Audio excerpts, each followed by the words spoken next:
Hello and welcome to Two Girls in the Pod. I'm Sharon. I am Christy. Hello, hello, hello. Hope all of you are doing well.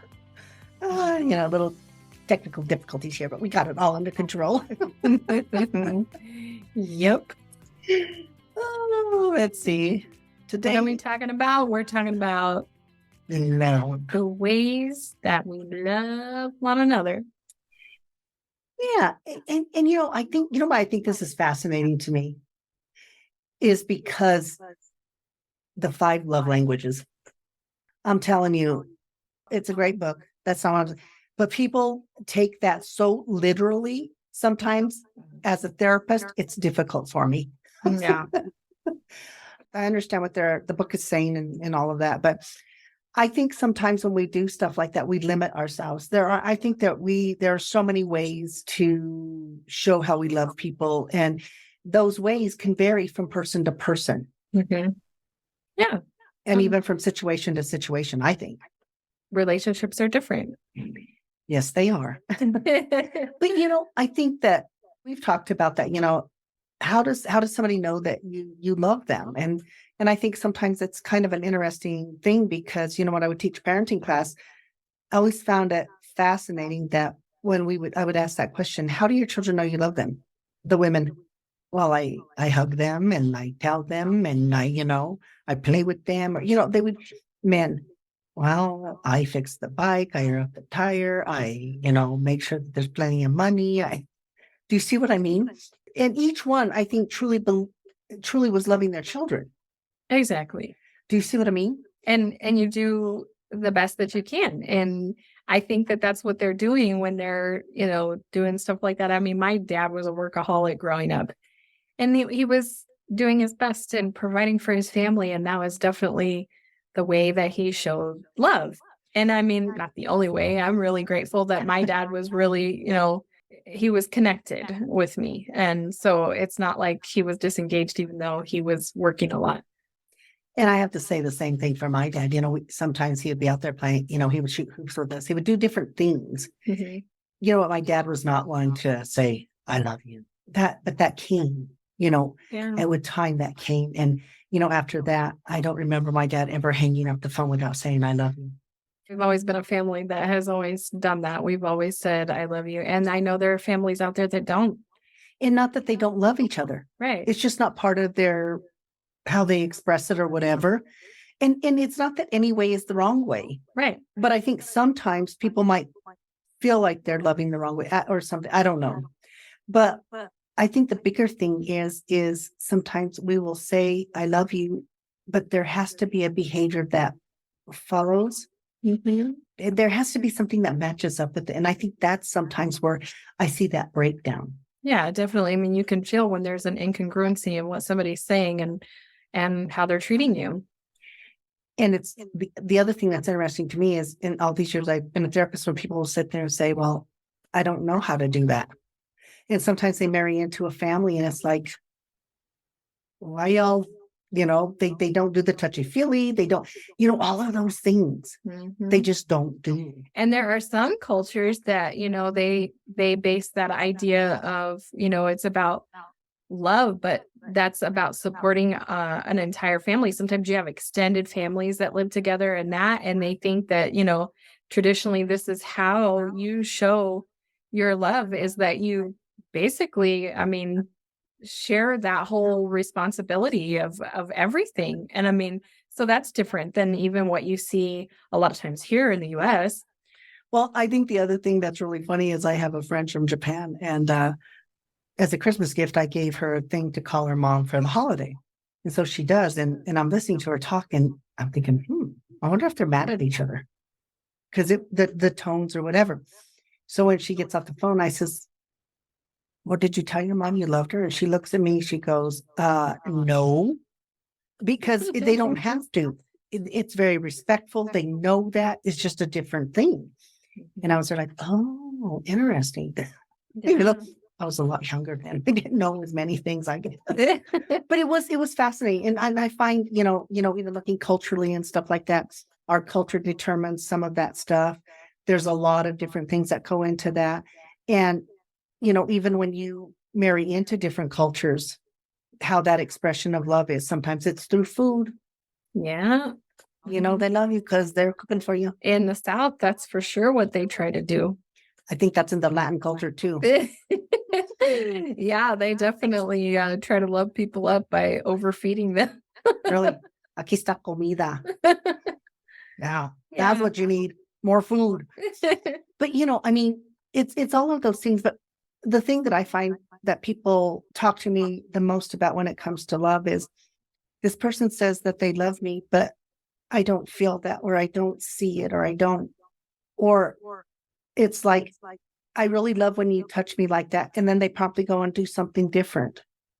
Mm. It's like, I don't get it. I don't, but this is something that's been it's kind of interesting because it's been kind of a little thing with my clients for about maybe a month. I'll use that.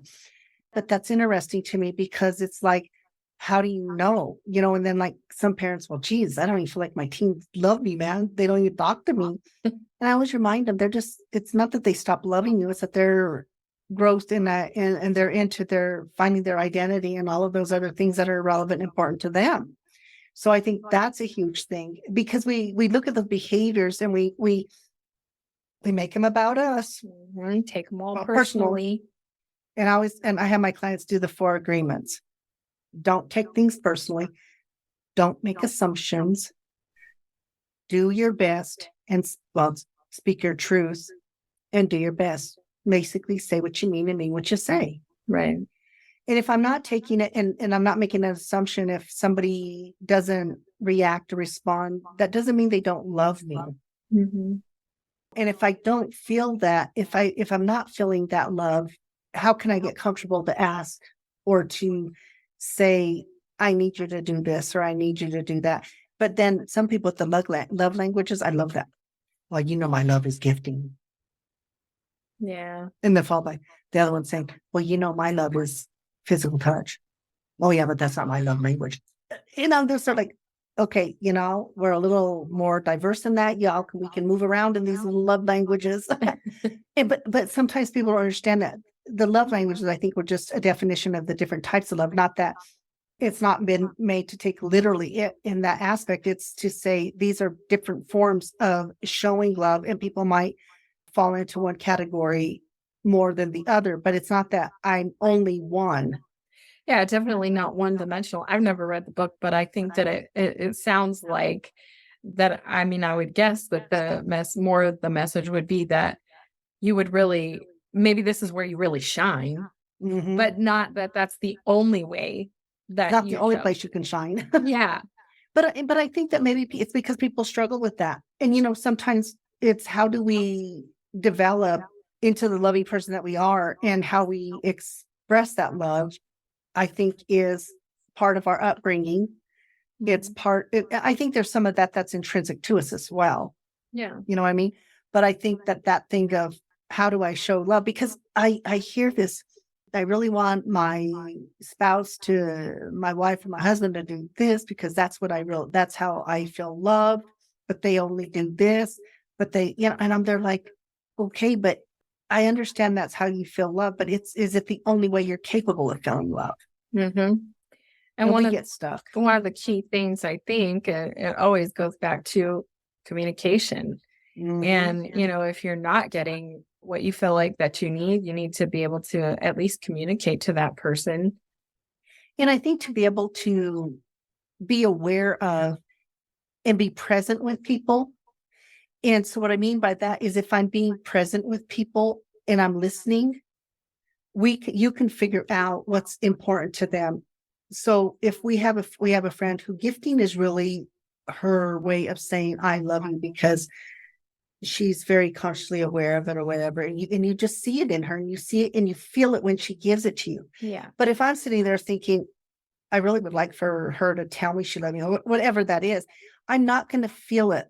I'm so in here that I'm not paying attention to here to what I'm really experiencing in that exchange. Yeah. Sometimes we have such an idea of what we think love should look like or whatever, and we are not realizing some of the things that other person is doing is that's what they're trying to convey, but we're not receiving the message because of what our idea is. That no preconceived idea or perspective on what love is, Yeah. and I think that the beauty of love is we have the capacity to love in so many different ways, and we love people differently. Mhm. You know what I mean? And there's so many degrees and layers of it, which I think is wonderful, and people love their children different than they love their spouse. We love our friends. We love our acquaintances, just in general, we just love differently, and we don't show that love the same way to everybody because of the degree of intimacy and all of that goes into it. And there's a lot of people that have some convoluted ideas about like what love should look like, or there's like jealousy or things like that. They think that somehow they're not feeling the love because they feel like that you're putting more, I don't know. Or it's, I'm jealous, so that's how you know I love you. Yeah. And I mean, love is, and I always tell people when I talk about this with them, I always remind them that, and I even, when I'm talking even about relationships, I always tell them a relationship is a gift, and it becomes our responsibility to nurture that gift. Mhm. And when somebody loves us, it is not ownership. Right. We don't own those people. And we've talked about that in a previous episode, attachment versus love. And I think that a lot of people do get completely confused about that. They don't realize that piece, that jealousy, things like that come from this idea that we have some kind of ownership. Well, and I think it comes from a lack of, when I lack, and sometimes it's that thing of trying to lack that ability to express, communicate. I think is really what it is because we get into this place of, I want to show you that I love you. And to do that, I'm going to take away everything else that you have, and you're going to become my whole world. That is dangerous. Well, it's not only dangerous, it's not healthy. It's not healthy. That's why it's dangerous. But that person, I think, really does believe in their head that is love. But once again, what were they showing? How was that conveyed? Mhm. And a lot of times I think we see that more as insecurities in people. People get insecure, they feel insecure about what's going on, or I think it's like, maybe it's more that they don't know how to, maybe they don't feel like they're worthy of love in a way. That's exactly what I was going to say, is that I think that most of the time it comes back to those insecurities come back to, I'm not worthy to receive that kind of love, or, and I don't think that's a forefront thought in their mind. It's just sometimes when you see people, I feel like trying to manipulate something or that to elicit the response that they want, I feel like it comes from that insecurity. That is a place of suffering. I really feel like at the end of the day, everybody wants to feel loved. Yeah. Everybody wants to feel, but I am telling you, it is so weird to me when I am doing my job and I tell people, and we're talking about self-love and stuff, what a struggle it is for them to say they love themselves. It's bizarre to me.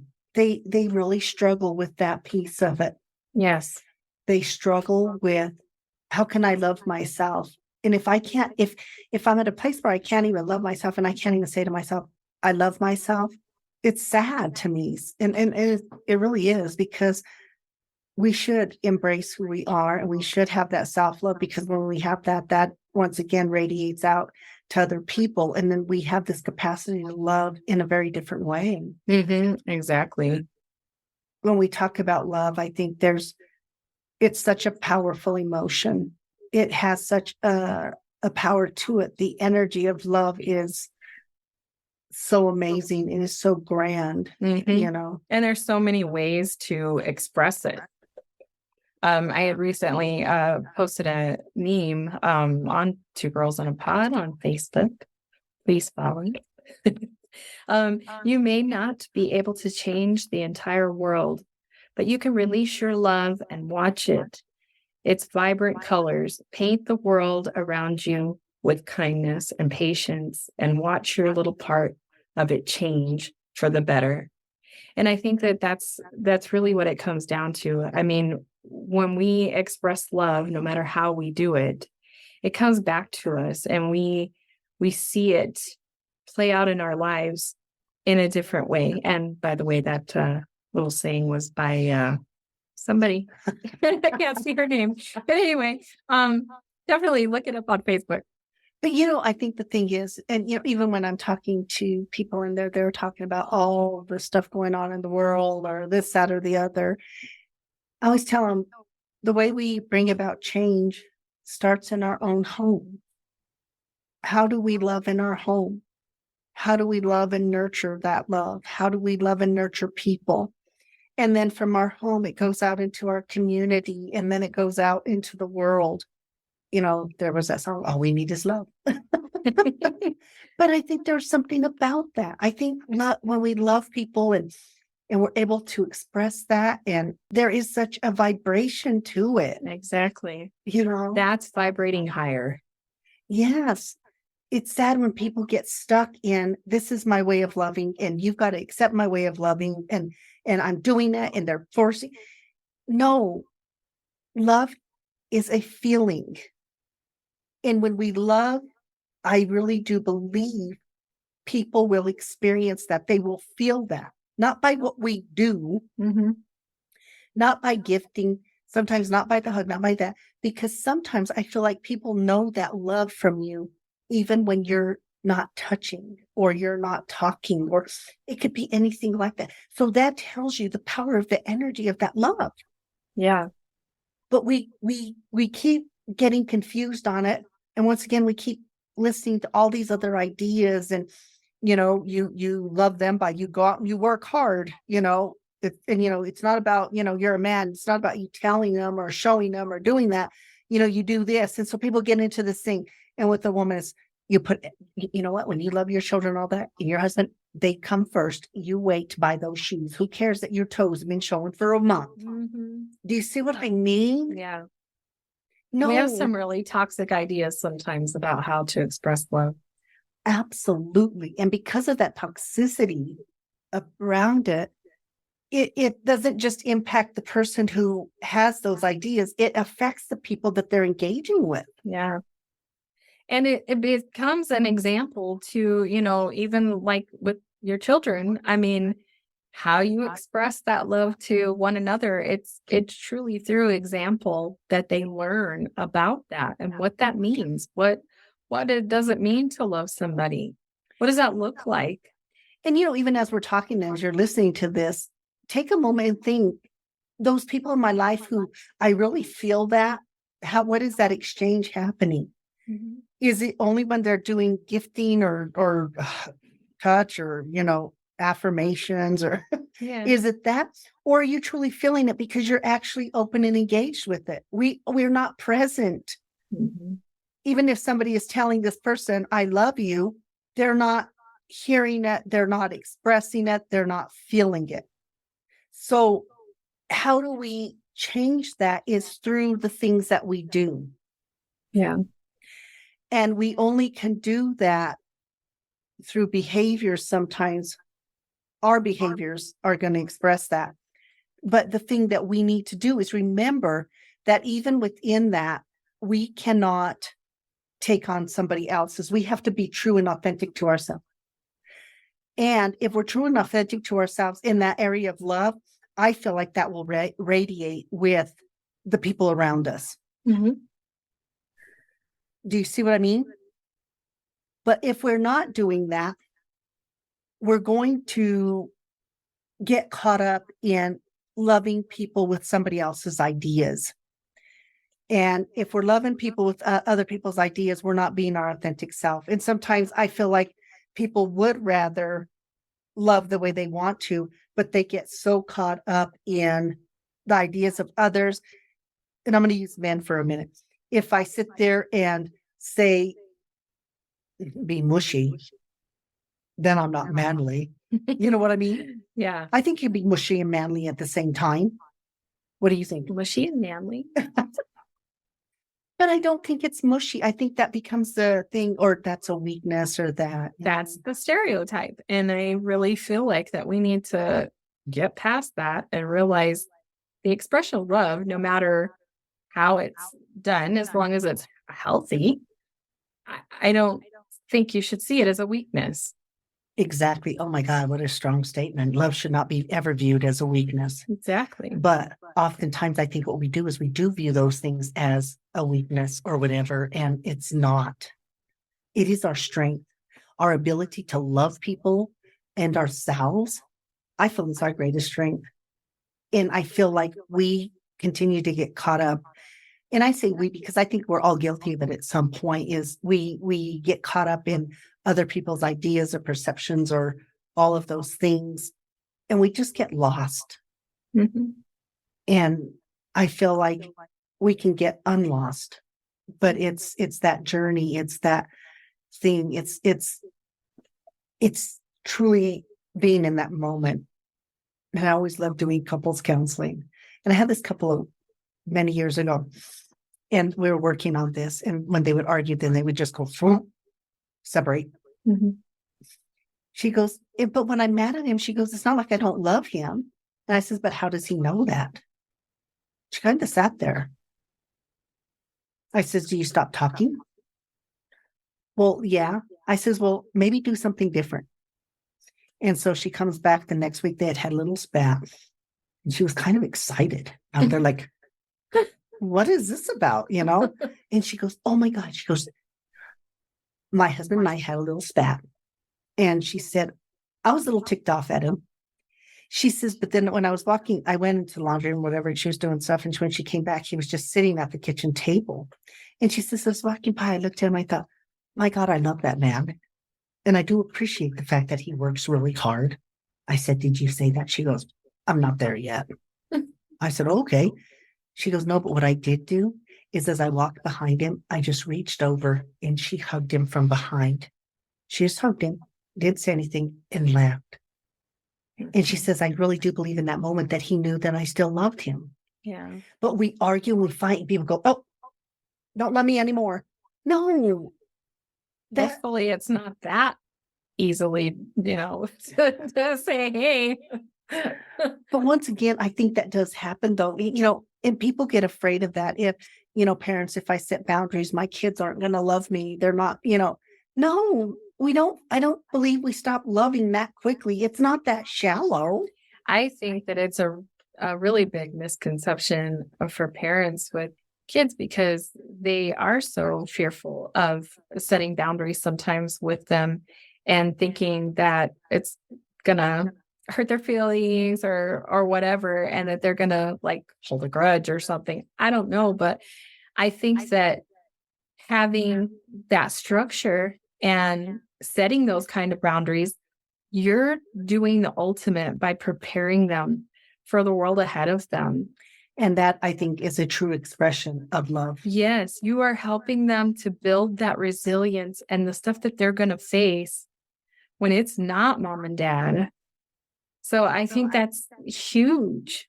That is a huge component of saying, I love you. And, shout out to parents, because I Yes. think as parents, you have the toughest job in the world. Mhm. The most important, valuable one, I think. Yes. And not only that, the way a parent loves their children. And it's not all parents, but I do believe it is a huge majority of parents. I worked for DHS for a while, as a therapist and that, but, there's some, but I think even then people are doing the best they can with whatever skills they have. And sometimes they're just really fucked up skills. Sometimes they don't That's, have them. yeah. And not by it. Sometimes, whatever. Mhm. It's still not an excuse. But what I'm saying is, for parents, I really feel that they do love their children, and there's such a fear around losing that love, just as for a child, their fear of losing a parent's love. And I think that it's really important that they realize too that You hear that saying a lot of times from parents that say, do as I say and not as I do. But you have to realize what an impact and impression you make with the things that you do. You do set an example. I mean, kids are always watching and listening. And you know what? One of the things is, and I feel very blessed with the parents I had. I say it all the time. I feel very blessed. I really do feel like each and every one of their children felt loved. I feel like they showed that in many, many ways. And because we could feel that, I feel that that has helped me in my ability to show the people that I care about that I love them. Mhm. And there's no embarrassment or that, going up to friends saying I love you, all of those kind of things, because there shouldn't be. But we get stuck on these ideas that we can't change how we love. And yes, we can. Mhm. We can change it. We can express it differently. We can work on making the way what we say match with the behaviors. Mhm. That is so important. Once again, with the child, you can't say those things, do as I say, not as I do, because they are looking at you. Yes. They emulate what they see. So if you start from birth with them, teaching them the value of love, the capacity to love not only others, but themselves. It's not about, it starts with you. How do you love yourself in order to love others? Mhm. Because if I'm loving everybody, but I don't care about myself, then that's just a travesty to me, Yes. you know? Mhm.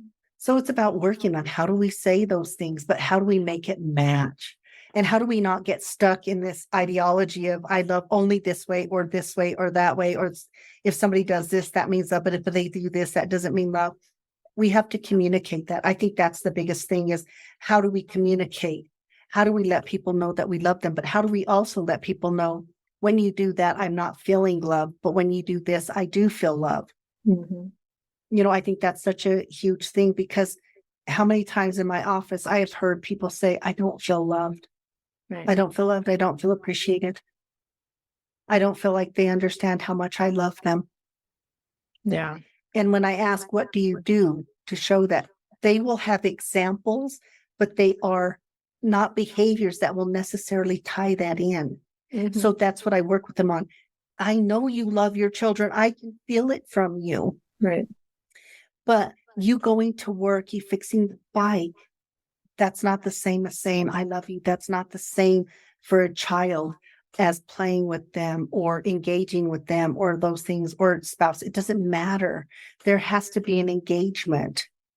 Yeah, especially for kids, they don't comprehend that. They haven't gained those skills yet to understand why this is happening on the backside, why you're fixing the bike or whatever it is that you're doing. Yes, you do You're it fixing it you love because them. it's your job. Yeah, they don't. That's all they know. They think you're the parent. Why wouldn't you? You don't let me use the tools. So You love your yeah. tools more than me. No, but seriously, and that's what I'm saying. And I think that's the main thing of this whole podcast is it's okay to love. Love is not a weakness. The more that we love, I think that the more rich our lives really are. How do I love thee? Let me count the ways. And what's the rest? I don't even know. That was good though. But yeah, but that's what I mean. It's to not get caught up in one specific way or feel that you're only capable of loving one way. Understanding that we're much more diverse than that. Mhm. Listening, actively listen to the people that you love. And when they're telling you what they need as far as that goes, listen and then actively engage in that. Mhm. And if you're not feeling that, then have a conversation with somebody, Yeah. whoever that is. Have that conversation. And then if they don't listen, then that's a whole other episode. And so even sometimes, maybe they're not straight out communicating to you specifically how you should show your love, but you pay attention to the things that they like and realize the interests that they have, and even just showing some interest in things that they are interested in. That's one way to express love. Yeah, we love that you listen to us. That is a form, that really is. And once again, there's so many layers. And so we would really love for you to follow us or subscribe. And you can do that on. Yes, and we have the website, which is twogirlsinapod.com. We are on YouTube now, Adventures of Two Girls in a Pod, and you can subscribe there. Also, we are on Facebook, Instagram, and wherever you listen to your podcasts. We Please are follow there. us. Follow us, subscribe, do all that fun stuff. But most importantly, go out there and, man, spread the love. That's what we need to do. Spread the love. We will be back next week. Thank you so much.